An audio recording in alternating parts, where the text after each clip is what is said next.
15ই August ছিল ভাইয়ের birthday, মানে আমার জ্যাঠাতো ভাইয়ের বার্থডে। সেই হিসেবেই আমি ভাবলাম যে আজকে ছোট্ট করে একটা ব্লগ দেওয়া যাক। তো সেটার সম্বন্ধে পরে বলছি। আগে দেখো এই টি শার্টটা, এই টি শার্টটাই ফ্লিপকার্ট থেকে অর্ডার দেওয়া টি শার্ট ছিল। আমি বলেছিলাম তোমাদেরকে যেদিন পরবো ওই দিন আমি তোমাদের সাথে শেয়ার করব ছোট্ট করে ভিডিওর মাধ্যমে। তো এই ছিল টি শার্ট। বিশেষ করে ওই মেয়ের জায়গাটা, ওই জায়গাটা ভীষণ সুন্দর, আমার ভীষণই পছন্দ হয়েছিল। তো তোমাদের কেমন লেগেছিল বলো। এটা কিন্তু মাত্র 200 টাকায় পড়েছিল, দুটো নিয়েছিলাম তাই 400 টাকা, বেশ ভালো ছিল।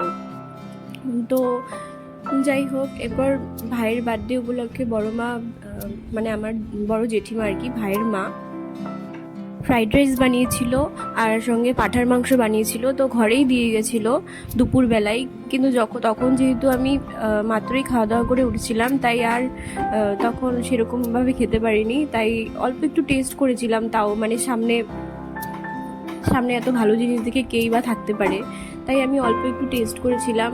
ভীষণ টেস্টি হয়েছিল, মানে একদমই রেস্টুরেন্টের মতো, ওর থেকেও ভালো হয়েছিল। তো এখানে চেরিও দেওয়া ছিল আর ভেজিস অনেক পরিমাণ ছিল।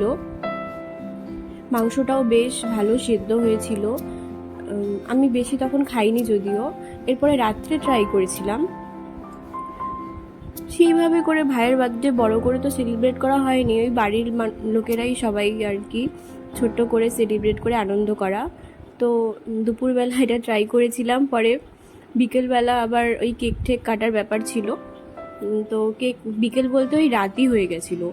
তো রাত্রেবেলা কেক নিয়ে আসার পরে ওই কেকটাকে আমি ঠিকঠাক করছিলাম, মানে সাজিয়ে রাখছিলাম।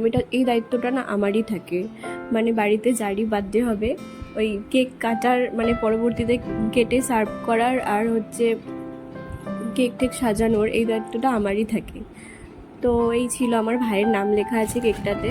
আর এইটা ছিল হচ্ছে আমাদের গিফট, মানে মা বাবা ভাইকে গিফট করেছিল এই টি শার্টটা। দেখো ভীষণ সুন্দর টি শার্টটা, ও এটা পরেই কেক কেটেছিল। আর এই হচ্ছে গিয়ে বার্থডে বয়, ওর বার্থডে ছিল, তো এই টি শার্টটা পরেই কেক কেটেছিল।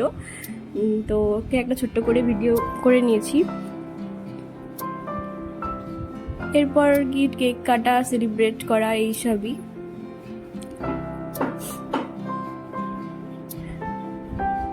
কেকের থালাটা বারবার সরে যাচ্ছিল, তাই আমি ধরে রাখছিলাম ওটা যাতে সরে না যায়। এরপরে ও সবাইকে কেক খাইয়ে দিল। এগুলো সব আমার ভাই বোন, কাকু জেঠু, এরা সবাই আর কি। তারপর আশীর্বাদের পালা, আমার মাও আশীর্বাদ করছিল। এরপর সবাই মিলে আশীর্বাদ করার পর আমাদেরকে বড় মা কেক কাটার, এরপরে ওই যে বললাম কেক কাটার দায়িত্বটা আমারই থাকে। তো যাই হোক, কেকটা কেটে সবাইকে সার্ভ করে দিচ্ছিলাম। আর এদিকে আমি ভিডিও করতে বলেছিলাম দেখে হচ্ছে হাসছিল আমার ভাইটা। এদিকে মা পায়েস খাইয়ে দিল ভাইকে। এরপরে সবার জন্য পায়েস বড়মা বেড়ে দিচ্ছিল। আর সবাইকে সেরকম পায়েস আর প্রতিবার লুচি টুচি করে, এবার আর কিছু করা হয়নি, সিম্পলভাবেই করা হয়েছিল। পায়েস আর কেক আমি বেড়ে বেড়ে সবাইকে দিলাম।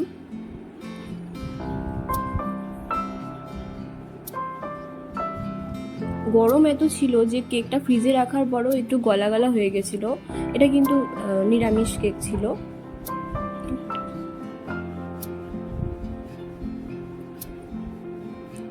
এরপর এই যে আরেক ভাই, একে দিয়েছিলাম কেক কেটে, ওই আমাকে ভিডিও করে দিয়েছিল। আর হচ্ছে এরপরে আমি সবাইকে দেওয়ার পরে নিজের কেকটা খাচ্ছিলাম আর কি।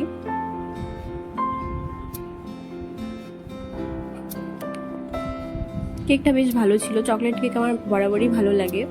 এরপর ওখানে সেলিব্রেট করার পর আমরা চলে এসেছিলাম আমাদের ঘরে। আর এসে রাত্রে ফ্রাইড রাইস আর মাটনটা খাচ্ছিলাম। তো ওখান থেকে ছোট্ট করে ভিডিও করে রাখছি। এই ছিল আজকে সারাদিনের টুকটাক ছোট ভিডিও। তো তোমাদের কেমন লাগলো জানিও, অনেকদিন পর ব্লগ দেওয়ার জন্য সরি। এই ছোট্ট ভিডিওটা কেমন হয়েছে জানিও। আজকের জন্য টাটা।